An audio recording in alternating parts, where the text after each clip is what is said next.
All right, ladies and gentlemen, welcome back to the channel. This is Time Flies By, and we're doing our third installment and third version of the State of the Collection video.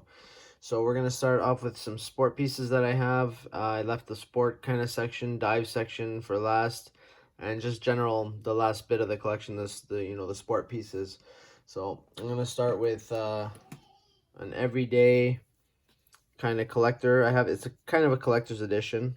It's the Snoopy NASA edition 2019, and this originally came on a black Timex NATO. So it's a Timex Snoopy, and the dial is just phenomenal.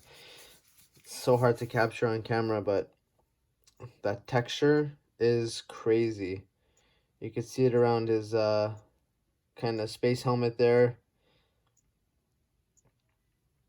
And yeah, just super phenomenal watch. So comfortable, 38 millimeter, and right now I have it on a really comfortable Supreme NATO. This was a gift, so I actually don't know the company. It's not branded anywhere, but I could tell it's of high quality. It's almost like a silver on silver bond, if you want to call it. You can see the double gray striping there. But anyway, it works really well. It's such a nice watch. And yeah, so this is going to be a collector's. It's so hard to find now. I got it for a really good deal off Amazon. I don't know if it's available anymore. I tried to look again, and it said we're not sure if we're going to be able to get this product in stock again. And yeah, I'm going to see if I can do a light here. Guys, bear with me. I'm just going to see if I can try and get the loom shot here. So you can kind of see. How's that for some Friday night loom? Phenomenal. Timex, they got something good going on with that kind of indigo patent there. So that's the Timex on a NATO. Next up, we got a kind of military-inspired field watch. I got it on a Strap Mill Canada Army green two-piece NATO. Really nice look. These stitchings are not frayed. It kind of, once you put it on a couple of times, it kind of does that. I guess it's part of the look. Kind of look like the, surplus bags or surplus equipment. Yeah. So this is a Bulova kind of sector dial, step dial. It's got those concentric lines around the edge of it, around the edge of the dial. Again, such a really nice watch, just an everyday. This originally came on a leather band, a black leather band, and that obviously is going to dress it up. But this is such a versatile piece. You can use it in so many different situations. Sorry guys, my son is he's a little hyper. He's upstairs. And yeah, so again, just a quartz, nothing special, just a grab and go every day, very comfortable, and I thought it kind of looked good on this Strap Mill Canada NATO strap. Okay, moving along, while we're still with the NATO straps, here's another Bulova, kind of a chronograph. It's called the Surveyor. You can find these all day on Amazon. Such a nice case profile. Sorry, I swear I wiped these before I started filming. But yeah, so really nice. Again, versatile. This also came in a black leather. I have it stored away right now, or it might even be on another band. Let's see if I can try and look for it. Here it is. So this came on this really comfortable. It's actually really high quality leather. And yeah, so that came on that. Really dressy look. I kind of dressed it down a bit. I'm really liking the NATO feel right now. And this is just a NATO bond. I think this is a Archer. Came off of Amazon as well. So really good. Okay, moving right along. So show you guys the chronograph function. It's just a quartz. It's not the mecha quartz or anything. It is a Japanese movement, but it's not the Seiko mecha quartz. I stop it and reset it. Okay.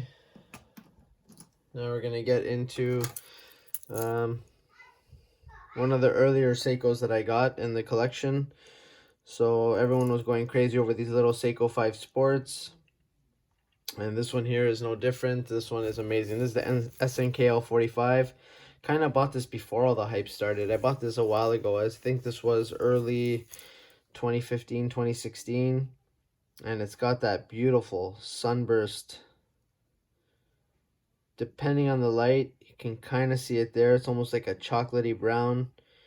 Very dark chestnut brown look. And really nice proportions for a smaller wrist. Obviously it's a 37 millimeter, 41 or 42 lug to lug. Female end links, they're hollow, so they kind of fit in, but they just drop right down. Yeah, it's got that kind of crappy, cheesy folded metal link bracelet, but you know what, it hasn't pulled any of my hairs. And as you guys can see, wrist check, I got the Casio G-Shock, Casio. I got, you know, pretty hairy wrists, I guess, more than average.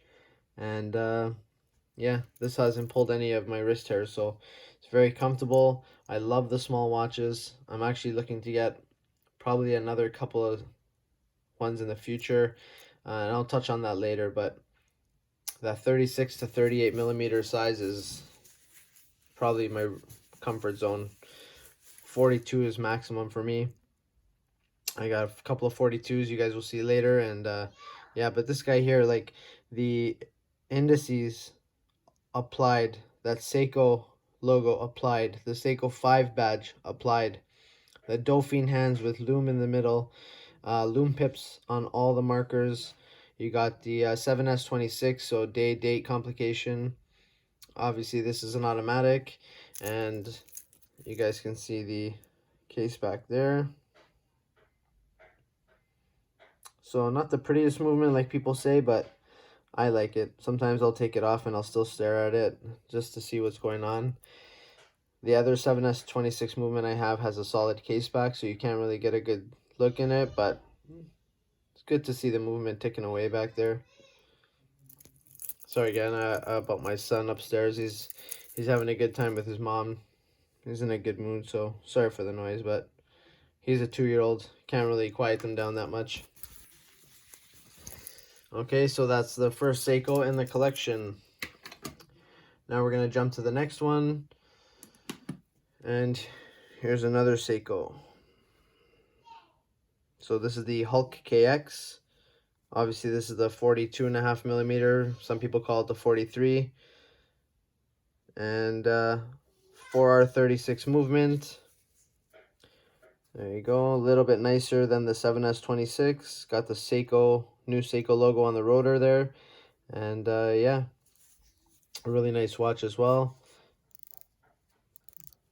Kind of a resistant bezel.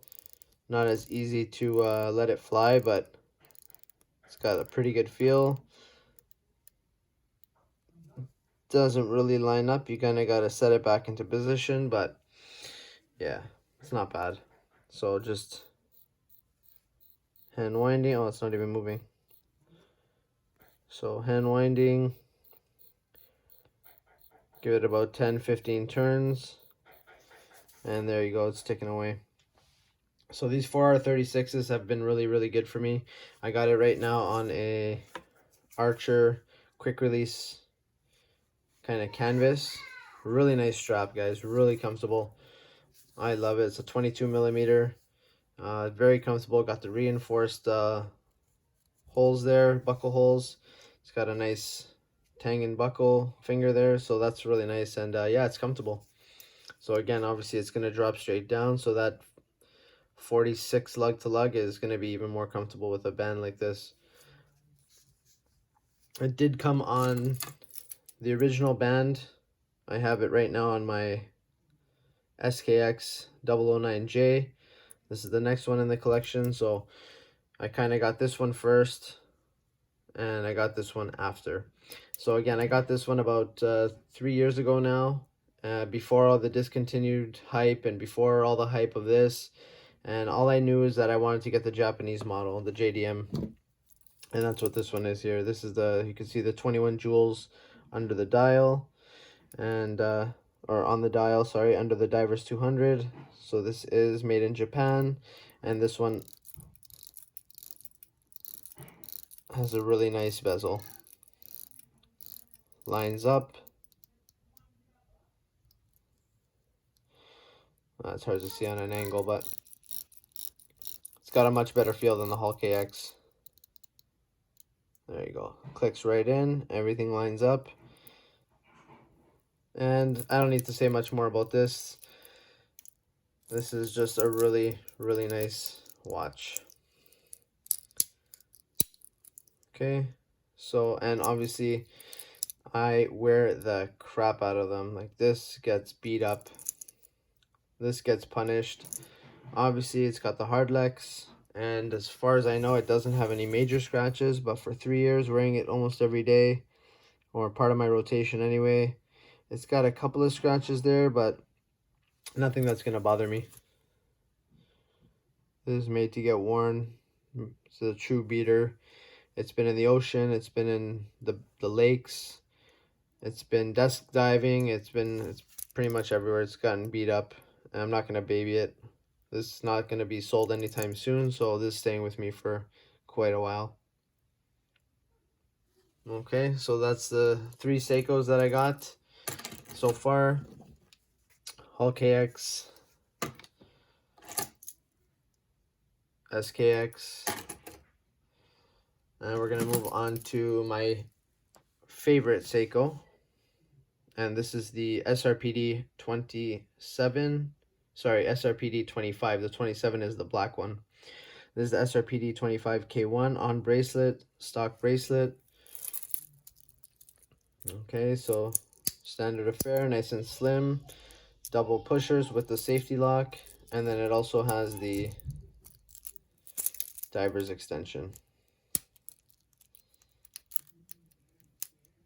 All stamped and everything, nothing's milled, but I don't mind. It just makes for a little bit noisier bracelet, but nothing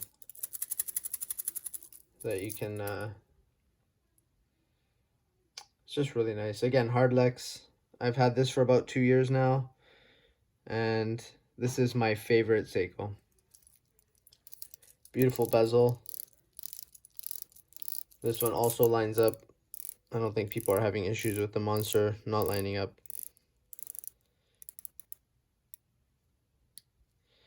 Sets back into position, and man, when this hits the light, this just catches the light. This should be called the light catcher case.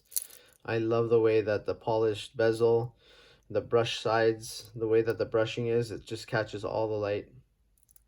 And then you have the two-tone bracelet that goes with it. And this probably is one of my best watches for wrist presence. This guy here is 175 grams. So it's pretty hefty.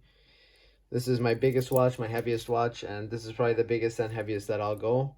I was talking earlier about liking the smaller watches, but you know what? When it comes to an iconic piece like this, I tried to get my hands on the orange one, and I tried to look at the Gen 2s, the Gen 3s, and they were just untouchable. I picked this up for a really good deal. I think I got this for half price on a sale 2 Novembers ago, and this was back then. This was I got for 450 bucks. And that's Canadian, so who knows how much they're going for now. I haven't really looked. Last I saw on Amazon, you can get them for 500-600 bucks. And that's the domestic model or the JDM model. So yeah, that's the Seiko Monster. Okay, moving right along.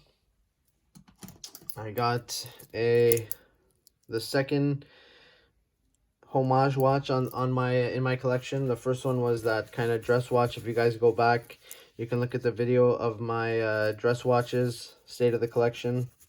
That was version 2. Version 1 was the digital collection. digital watch, the Casio collection, and then this one is the final sport watch, dive watch kind of collection. So this is running on a Seiko NH35. Okay, it's got the Pagani clasp. Really nice. I've had no problems with these. I know it brings up the whole debate of homage and, you know, copage watches, copycat watches, but this one's kind of interesting. It's kind of a mishmash of different Rolexes. It's got the ceramic relief bezel, so 60 click, and did a really good job with this bezel. I love the sound of it, the feel, and again, it lines up, but the insert is polished. The airbricks and the markings are polished, but then the background is like a ceramic relief, and it just helps with the light. You guys can see just rolling it around in the light, really nice. It's got the Cyclops at the 3. This is running, it just doesn't have the proper date. There's a screw down. Really nice action. And you can see there it says Explorer on the dial. So it's got that kind of degradé blue fade into black deep sea look to it. Then it's got the ceramic relief bezel insert like the Yachtmaster. Then it has the GMT style, you know, polished center like bracelet with the clasp that you would find on a, doesn't have the glide lock mechanism, but it has the fold over. So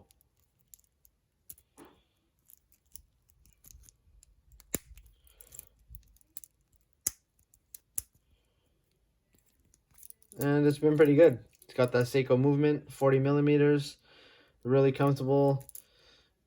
You know, when you kind of want to feel like you have a Rolex on your wrist. I know it's not the same and you can't compare it, but this is the closest I'm probably going to get in a long time anyway to one of my Grail pieces. So nice hands. The lume is terrible, but I didn't buy this watch for the lume. Okay, so that's the Pagani design. Only second homage watch. Okay, and now we're moving on to my 2 Grail pieces in the collection, and I'm going to show them both side by side. One is on a chevron crown and buckle 50, and the other is a, so this is the Monte Triumph, and this is the Monte Ocean King gilt. So just my 2 Grail watches, 2 best watches in my collection. I know I have that Omega vintage piece, but these are the 2 modern interpretations of what I want in a watch. Everyday wear, no nonsense, do anything, go anywhere, watches. Best bracelet in the industry, right there. Adjustable. It did come with, this came with one of the bracelets as well. Obviously, I just have it on a NATO right now, because like I told you guys, I'm really feeling that NATO. And we're gonna put this down, and we're gonna do just a quick wrist check, or we're gonna put it on wrist. So here's that patented bezel click spring action. Just beautiful, hits the markers every time, lines up. You're never gonna not be able to line this bezel up, which is crazy. That's the best part. Okay, sword hands, gilt, that red Ocean King. Just phenomenal. Just a phenomenal watch. Obviously, the bracelet has the 6 slots. So the Ocean King clasp is longer than the Triumph and the Atlas. Fully milled ceramic ball bearings.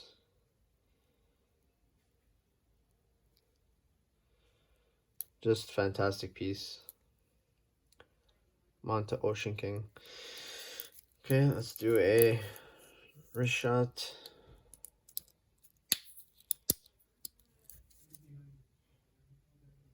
So 40 millimeter, and just phenomenal. Just that nice long clasp. I know a lot of people complain about it, but it helps keep the watch centered on the wrist. And yeah, I absolutely love it. I can't find anything wrong with these watches. So 6 3/4 inch wrist. This has got a 49 millimeter lug to lug, which I thought was a little bit long at first, but as you guys can see, it still hugs the wrist. It's got the female solid end links, so those drop down straight away, and I can't say enough good things about this company. This is my favorite watch company at the moment, and it's been for the past year or so. I've had this watch for 6 months, and I've had the Triumph for a year. So this was actually the second watch that I bought after this one. So this thing is literally my grail piece. I know that's the dive watch there, but this kind of military inspired field watch is what I love about watches. The simplicity, the legibility, the longevity that this will last, because if it's well made like this, you know, look at that, the thinness, 9.9 or 9.7 thin, ridiculous number like that. This has got the, they both have the SW300 Salida, so you guys can see that. How's that for a case back Friday shot right there? Case back Fridays. Decorated Geneva striping on the rotor with the Monte logo, and not cost regulated, but pretty damn close, -5 to +5 per day. This one's running at +3 seconds, and that's fully acceptable for me. I don't have any issues with that. Screw down crown, so buttery smooth. Winding,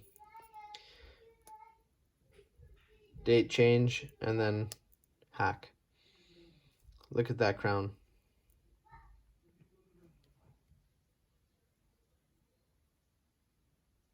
So the crown stem just is external of the case and just makes for, like you saw how easy that was. Just a phenomenal, well-made watch. I haven't been able to find another watch that is going to replace the urge of wearing this on a daily basis. I got the Ocean King, but it's still, I still go back to this. I still want to wear my Triumph every single day. It's the most comfortable. So 38.5 millimeter, 40.7 millimeters, and that's what I was talking about size wise. 47 lug to lug, 49 lug to lug. Amazing brushing, amazing fit and finish, polished edges, relief edges on the inside of the lugs, on the outside of the bracelet. I can go on and on. I can make a separate, I probably will make a separate video of just these two if you guys want. Let me know in the comments. I'll do a Monte versus Monte comparison. I think I've done one already, and I haven't said what I really needed to say about this company, so I can go a little bit longer and a little bit more if you guys want. Let me know. But yeah, I just wanted to show you this is the final installment of the third version, final state of the collection video, between our digitals, dress watches, and sport pieces. But I think the field watch for me really hits home the most. It's more of my lifestyle, it's more of my everyday choice, you know, that kind of exploration, that field watch vibe. Sapphire crystal. But yeah, 7 layers of AR treatment on the underside of this lens crystal. It's ridiculous. Look at that. The indices go into the rehaut. Actually very similar to this guy here. See how those markers kind of dig into the chapter ring? It's harder to see on this guy, but this does it as well.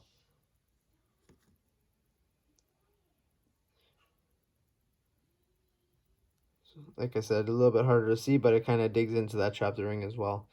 And the Triumph text in red. So let me know what you guys want to see more of, see less of. Let me know how the quality of the video is. I'm trying to step up the game a bit, but I'm just starting out. So if you guys like this type of video, please like, and let me know what's going on in the comments. For the future, I'm probably gonna say, you know, let me do a wrist check or wristwatch thing here.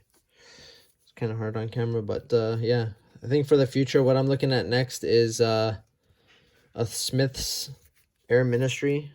I really want to get one of those from Time Factors. I'm trying to see when they're going to be open next.